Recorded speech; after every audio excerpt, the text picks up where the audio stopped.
Vale, no, no. Eso quiere, ¿no? Es el anuncio de la invasión. Bueno, con Estados Unidos siempre hemos tenido dificultades de relaciones históricas. Nos quitaron más de la mitad de nuestro territorio y siempre han estado en la lógica de que nosotros somos su patio trasero. Y ahora en esta administración que se plantea la soberanía, solo para marcar la diferencia con la administración anterior, que vía Luis Videgaray como secretario de Relaciones Exteriores corrieron por instrucciones norteamericanas al embajador de Corea del Norte y México se prestó para golpear a Venezuela. Y con esta administración estamos en la lógica de que rescatemos nuestra soberanía y hagamos valer nuestra soberanía. Y yo creo que el gobierno norteamericano siempre ha estado buscando el formato de cómo entrar a intervenir en México. Sabíamos que acá había agente la de Armada, de la CIA, del FBI, y con López Obrador eso se fue. Y han estado buscando la forma de cómo entrar.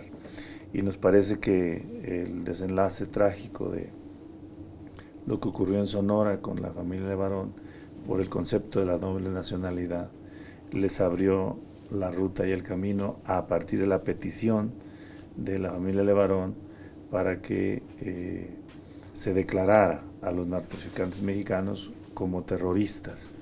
Y el concepto tiene muchas implicaciones jurídicas, entre ellas para las leyes norteamericanas el concepto de combatir el terrorismo en cualquier parte del mundo con la voluntad o sin la voluntad.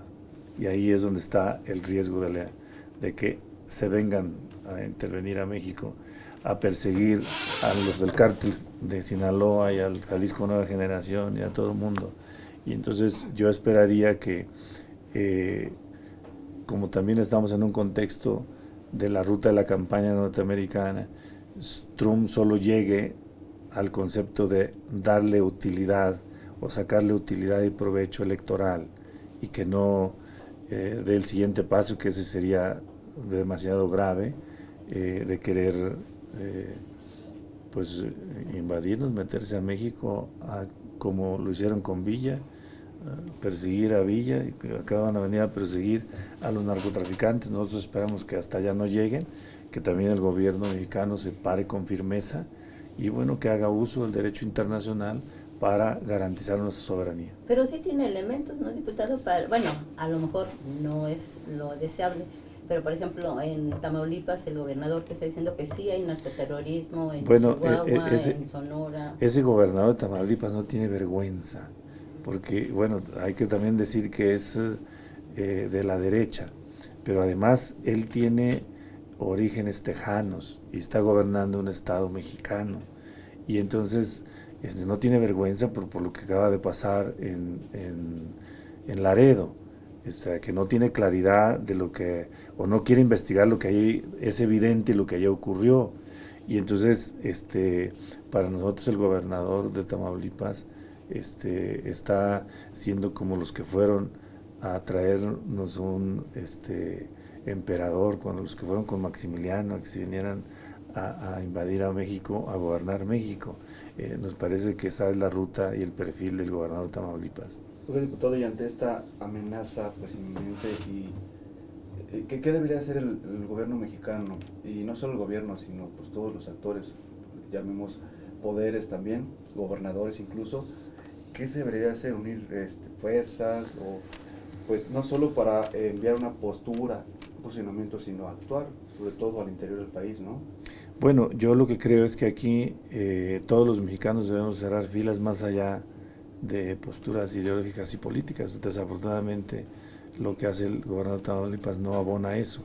Y aquí debemos de actuar como Estado, porque está de por medio la patria, está de por medio la soberanía, está de por medio la nación mexicana.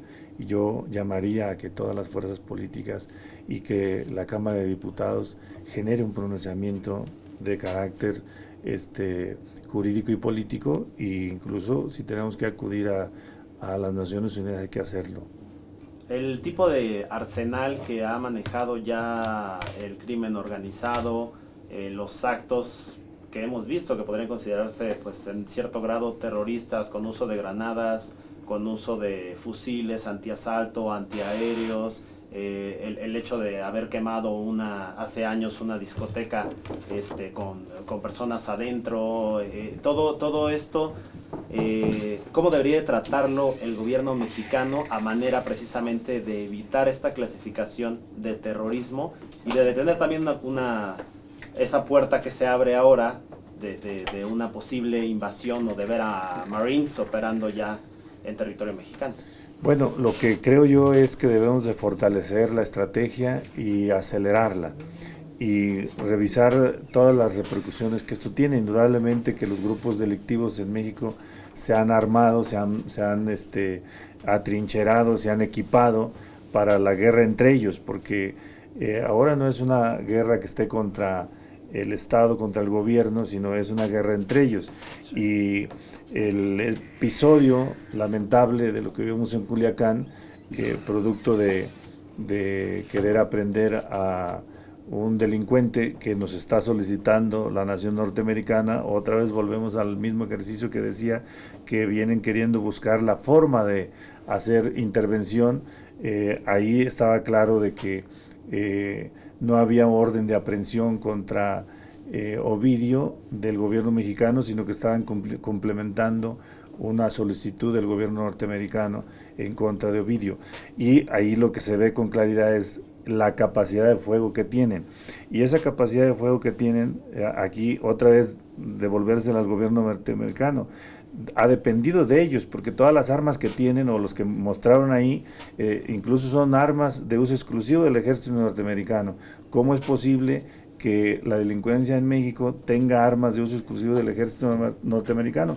Pues solo porque ellos lo permiten o porque ellos quieren que así sea. Esa es otra lógica de que están pensando siempre que se descomponga México para que les solicitemos apoyo y de esa forma también tener injerencia en la política interna nuestra. Y yo lo que creo aquí es entonces de que México debe acelerar la estrategia de combatir la delincuencia para que demuestre capacidad y demuestre suficiencia como nación, y que no necesitamos de países extranjeros que vengan a ayudarnos ni a luchar en contra de la delincuencia, que es nuestra responsabilidad. Pues, diputado, seamos realistas. Para usted esta es una amenaza pues clara, abierta, digamos, que podría cumplirse, o simplemente son palabras huecas como las que nos tiene acostumbrado. Yo esperaría que terminara en eso, en que son palabras para ganar votos y adeptos en su ruta electoral y no pase de ahí. No creo que dé el brinco a hacer una acción más en esta coyuntura que tenemos, no creo que dé hasta allá. Nos estaríamos enfrentando a escenarios de proceder esta amenaza, a escenarios como los que han ocurrido en Oriente Medio, por ejemplo, en Siria, digamos. A lo mejor estamos dimensionando demasiado las cosas, pero básicamente hacia allá iríamos. Si se atreviera Estados Unidos, no hay duda de que hacia allá iríamos, hasta llegar al tema de una invasión sin permiso nuestro, que eso sería verdaderamente catastrófico, porque rompería con todo la jurisprudencia y la legalidad internacional. No creo que se atreva, porque también es un tema complicado. No estamos en un gobierno sumiso, no estamos en un gobierno que se doblegue, ni un gobierno que doble las manos, sino un gobierno con firmeza de garantizar el tema de la soberanía. Eso no creo que le daría votos a Trump. Está jugando Trump al doble discurso. Por un lado, alega esta capacidad de fuego de los grupos de crimen organizado, pero ellos proveen las armas, como bien decía. Por otro lado, pues alega los últimos hechos de violencia y vienen derivados, como comentaba, de una orden de detención desde los Estados Unidos que suscitó todo un operativo improvisado, por decirlo de alguna forma. Entonces, está jugando con estos dobles papeles para obtener a lo mejor este permiso de operar en México. Sí, por eso yo les decía que les incomodó que este gobierno parara la circulación de agentes de la DEA armados. Aquí andaban los de la CIA, el FBI y todo el mundo como circulando por su casa. Todo se paró y entonces quieren buscar la forma de alguna injerencia o por algún lado doblar o someter al gobierno mexicano, porque también debo decirlo, no le gusta al gobierno norteamericano, que ya todo el mundo sabe ahora que fue el que organizó el golpe de Estado en Bolivia y que Evo Morales esté en México. Y entonces se está buscando de alguna forma cómo hacer que México no se alce como una vanguardia de un gobierno progresista sin la posibilidad de la injerencia de ellos. Y entonces todas esas cosas no les gustan. Pero yo creo que tenemos la suficiente legitimidad y la suficiente fuerza, el gobierno mexicano y las instituciones del Estado mexicano, como para parar estas intenciones injerencistas, intervencionistas. Pues sería todo, diputado. Muchas